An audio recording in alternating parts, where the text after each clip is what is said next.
Une deuxième équipe d'observateurs portée disparue dans l'Est.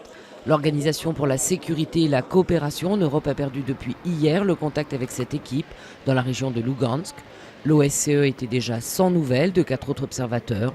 Le Premier ministre de la République autoproclamée des séparatistes dit n'avoir aucune information sur leur sort.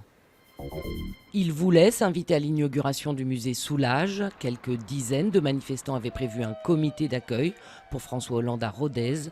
Ils en ont été finalement empêchés, mais un conseiller du président a été moins chanceux. Il a été retenu quelques heures par des militants de la Confédération paysanne. Google ouvre la porte au droit à l'oubli numérique, un droit qui ne sera effectif qu'en Europe. Concrètement, il vient de lancer un formulaire en ligne qui permet aux internautes européens de demander la suppression de résultats de recherche. Le géant américain se conforme ainsi à une décision de la Cour européenne de justice. Une réflexion en cours sur de nouvelles mesures contre le tabagisme, mais pas de piste privilégiée. Le ministère de la Santé ne confirme pas les informations du Figaro. Le quotidien faisait état de la mise en place prévue de paquets de cigarettes sans logo, comme en Australie, ou de l'interdiction du vapotage dans les lieux publics.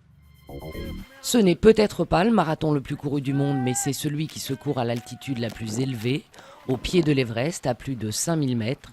Un marathon qui a réuni 150 participants cette année. Dans la neige, il aura fallu 3 heures et 42 minutes au vainqueur pour avaler les 42 km et les 1600 mètres de dénivelé du parcours.